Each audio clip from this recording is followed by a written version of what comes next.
সুপ্রিয় শিক্ষার্থী বন্ধুরা আসসালামু আলাইকুম। প্রথমে এমএস শামীম চ্যানেলের পক্ষ থেকে সবাইকে স্বাগত। আজ পঞ্চম শ্রেণী 2026 সালের গণিত বইয়ের 181 পৃষ্ঠার সমাধান দেওয়া হলো।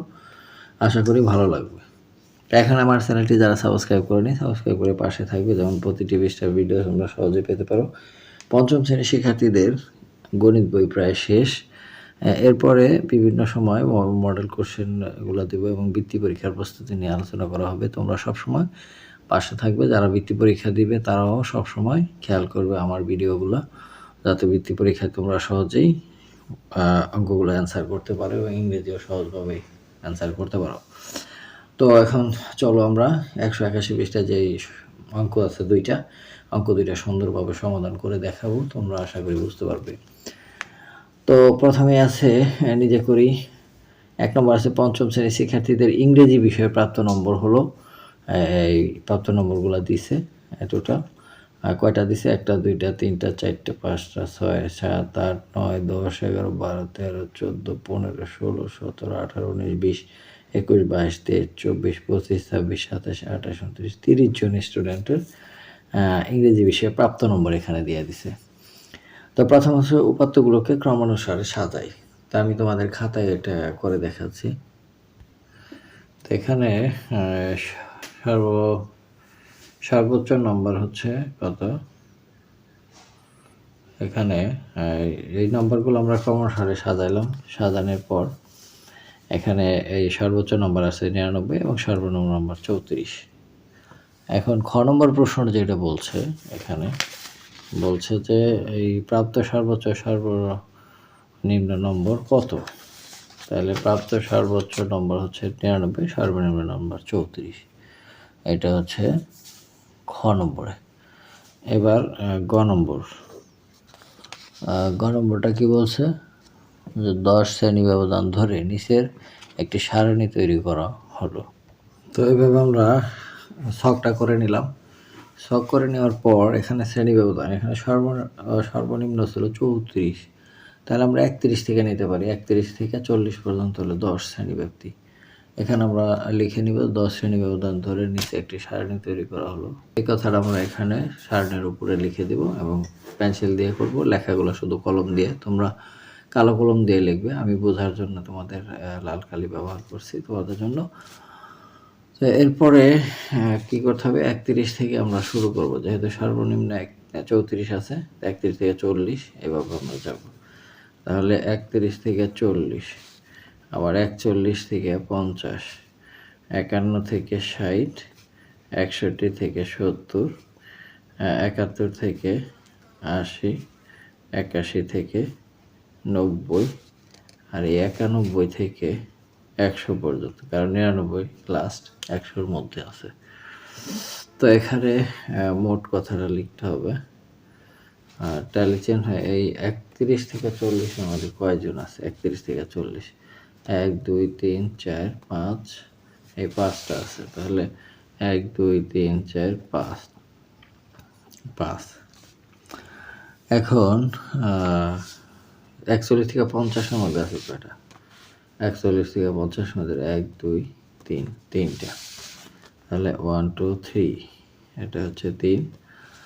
তারপরে আছে হচ্ছে 51 থেকে 60 পর্যন্ত, 51 থেকে 60, তাহলে 1 2 3, 3টাই, 1 2 3, 3টা। এরপরে 61 থেকে 70, 61 থেকে 70 কোনটা, 1 2 3, এই 3টাই। তাহলে 1 2 3, 3টাই। তারপরে এটার সংখ্যা কত, 71 থেকে 80, 71 থেকে 80 হচ্ছে 1টা 2টা 3টা 4টা। তাহলে 1 2 3 4। আর 81 থেকে 90, 81 থেকে 90, 1 2 3 4 5 6 7, 7টা, 1 2 3 4 5 6 7, 7টা। তারপরেটা হচ্ছে 91 থেকে 100, 91 থেকে 100-র মধ্যে আছে কয়টা আছে, 1 2 3 4 5টা। তাহলে 1 2 3 4 5, এখানে 5। এখন এটা মোট যোগ করলে 30 জন শিক্ষার্থী হবে। যেহেতু প্রশ্ন বলা আছে 30টা সংখ্যা দেওয়া আছে। তো এই হচ্ছে গ নম্বরের সারণী।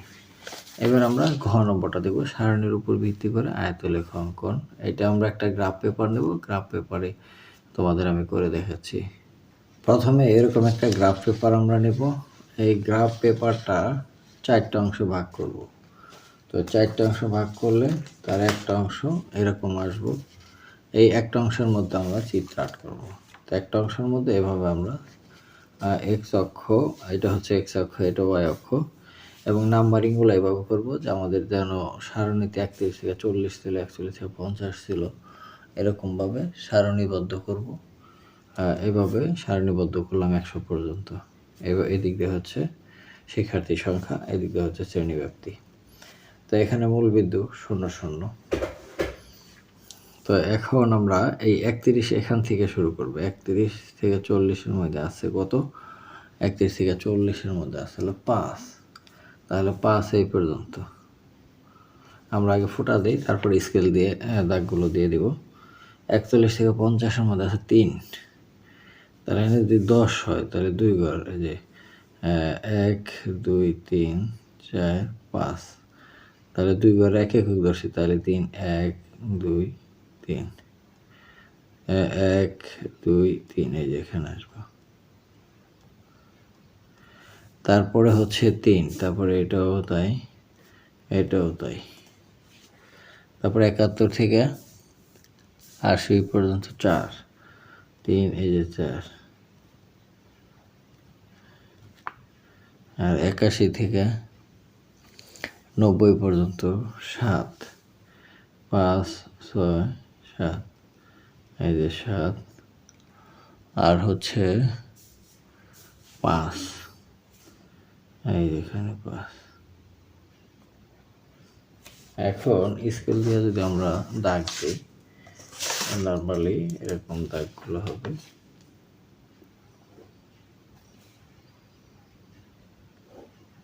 এই এই এই এই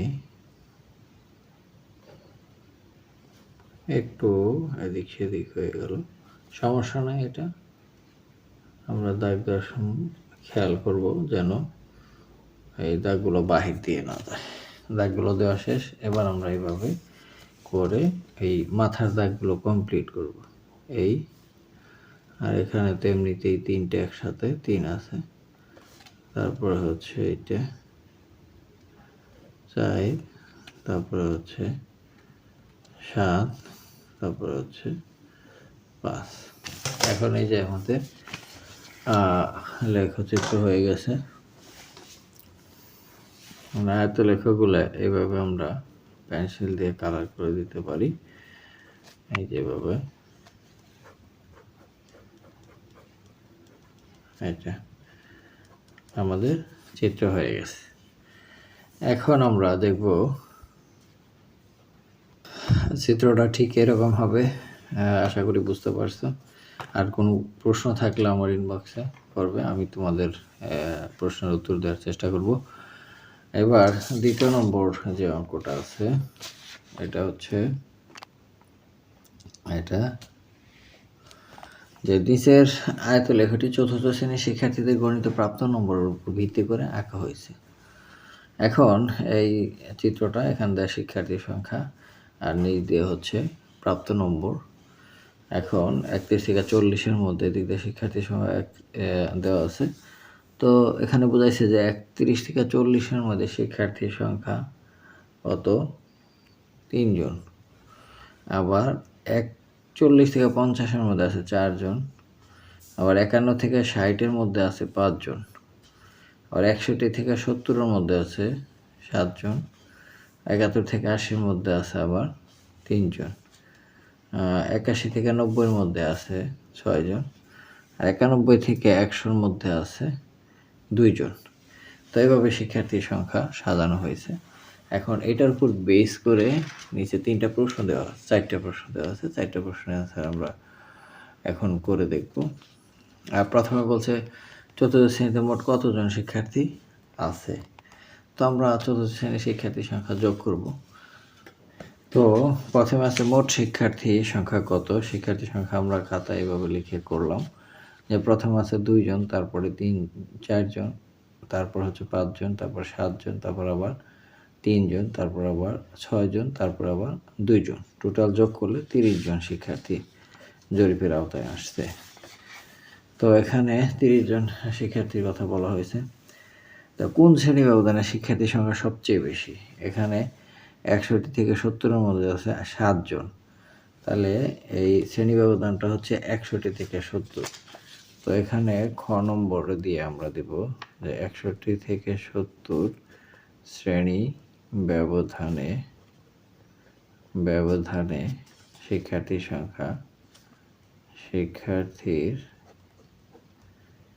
সংখ্যা সবচেয়ে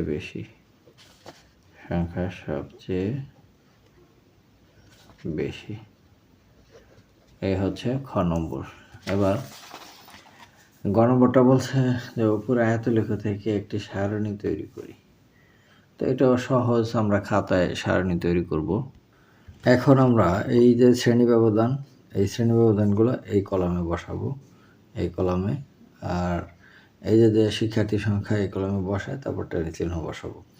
তাহলে প্রথমে শ্রেণী ব্যক্তি 31 থেকে 40, 41 থেকে 50, 41 থেকে 50, তারপরে 51 থেকে 60, 51 থেকে 60, তারপরে 61 থেকে 70, 61 থেকে 70, তারপরে 71 থেকে 80, 71 থেকে 80, আবার 81 থেকে 90, আবার 91 থেকে 100। এই এখন শিক্ষার্থীর সংখ্যা বসাবো এই কলাম দিয়ে।